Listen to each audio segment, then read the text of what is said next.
E aí, pessoal, tudo bem? Imóveis de posse, o que são, onde estão, como regularizá-los, vale a pena comprá-los? Essa é uma dúvida que chega com muita frequência aqui no escritório. E eu tenho certeza que você também já teve a oportunidade de adquirir um imóvel de posse por um preço abaixo do mercado, considerou uma excelente possibilidade de lucrar. Por quê? Você pode adquirir ele para produzir, para converter ele em renda ou talvez até mesmo para concretizar o sonho de ter um imóvel de lazer. Só que existe um passo a passo do qual você tem que ter consciência quando for comprar um imóvel de posse para não fazer um negócio ruim, tá? Primeira coisa que você tem que entender é que essa pessoa que vai te vender um imóvel de posse, ela obrigatoriamente tem que ter a posse do imóvel.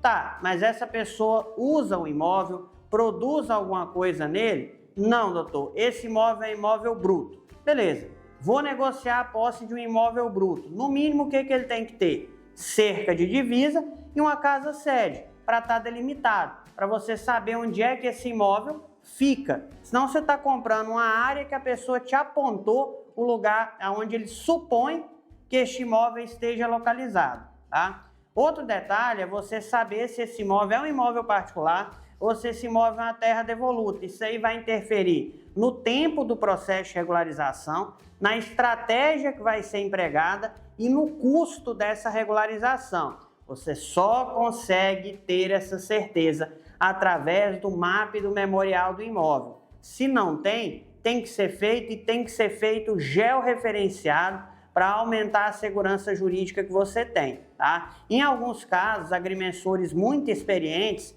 tirando uma só coordenada, já conseguem te dar essa resposta.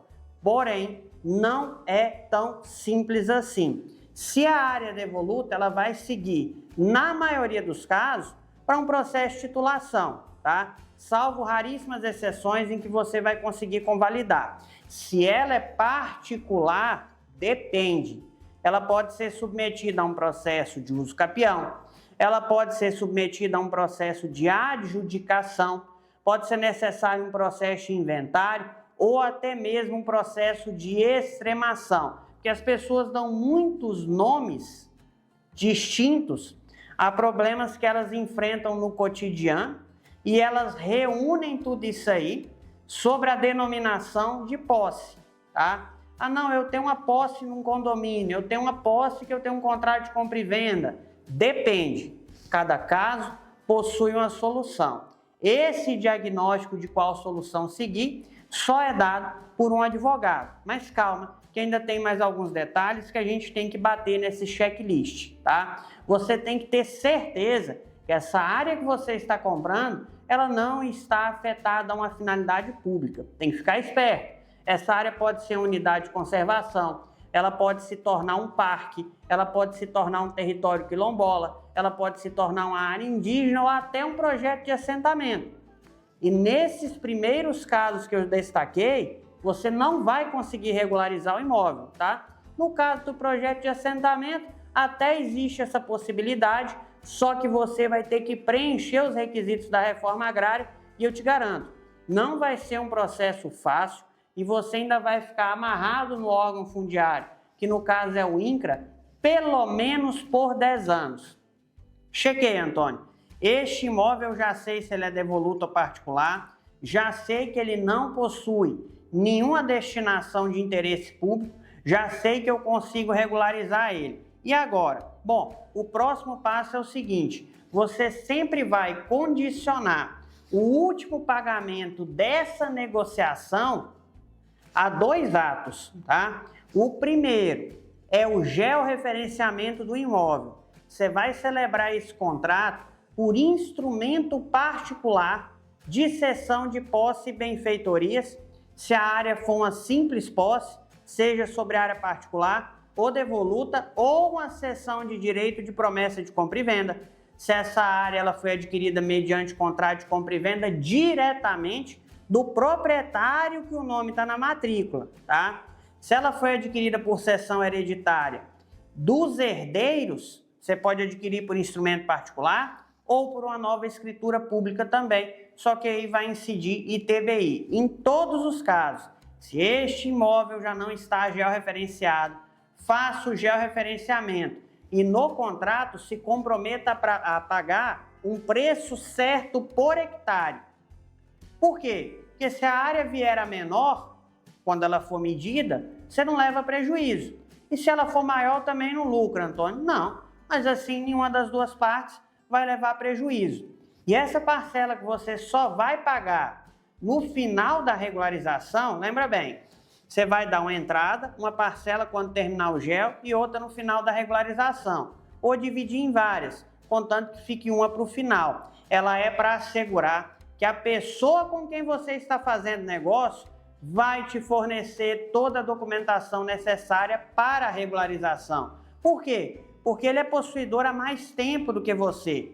Ele conhece os confrontantes, ele tem acesso a toda a documentação dos antigos possuidores e proprietários e você provavelmente vai precisar dele durante todo o processo. É interessante que quando for fazer esse negócio, você solicite a ele, se tem aqueles contratinhos antigos dos antigos possuidores, aquela pastinha cheia de documentação, que ele te entregue ela, ou pelo menos cópia autenticada desses documentos, para comprovar o tempo de posse, para comprovar os requisitos da regularização fundiária e para ajudar o seu advogado a fazer um diagnóstico mais exato, tá? Quanto mais preciso for o diagnóstico, menos você vai tropeçar durante o processo, mais rápido você vai regularizar e menor será o custo dessa regularização.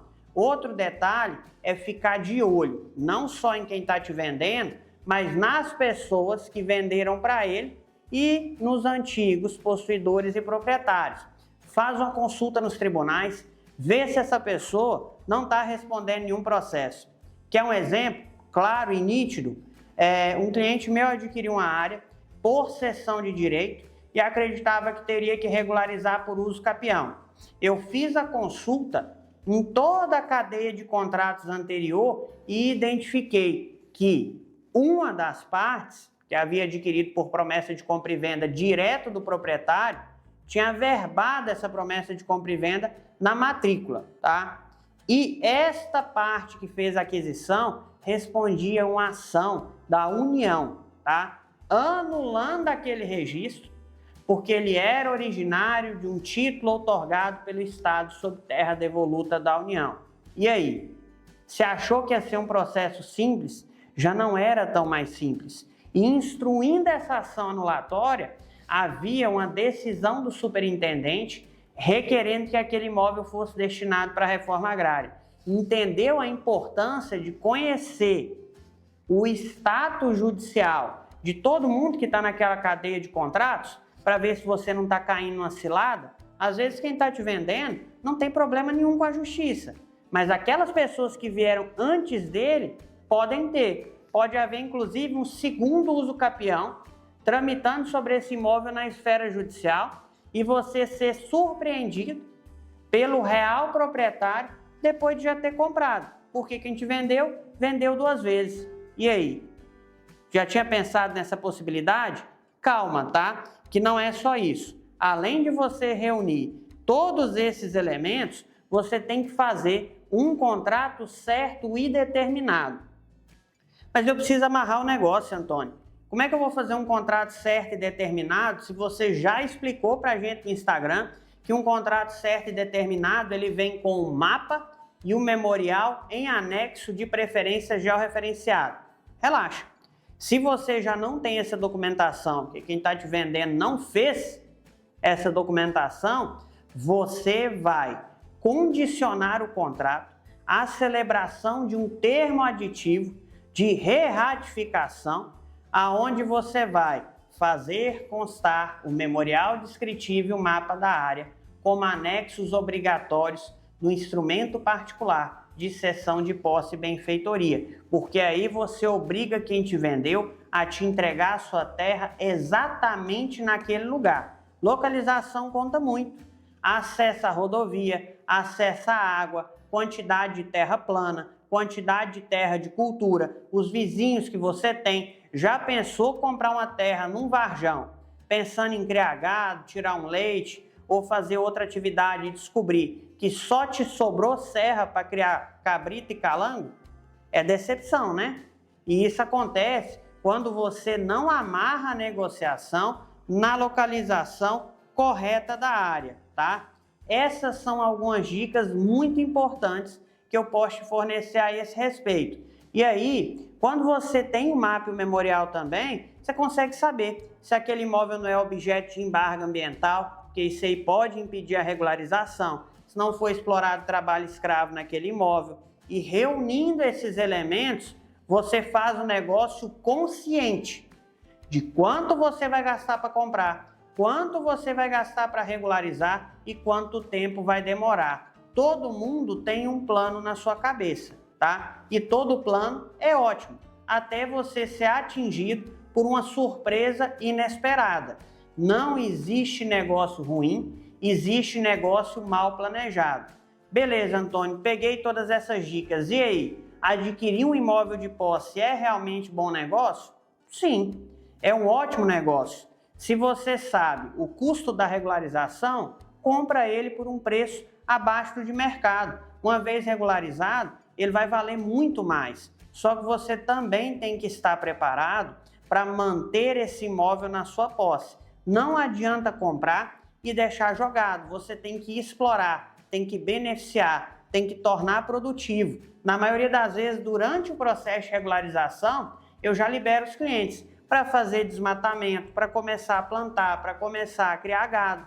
E aí, quando chega ao final, eles já estão com o imóvel 100% organizado. Oportunidades existem muitas, tá? E gente com coragem de aproveitar também tem. O que existem em pequena quantidade são pessoas capacitadas para entender onde é que elas estão entrando e conseguir transformar essa oportunidade em um bom negócio. Com a assessoria de um bom escritório de advocacia e de um bom agrimensor, qualquer posse que você vai adquirir pode se tornar um bom negócio. E eu quero que você deixe aqui para mim nos comentários do YouTube. Você já caiu numa enrascada envolvendo um negócio de aquisição de posse? Comprou um imóvel e agora não sabe mais como regularizar?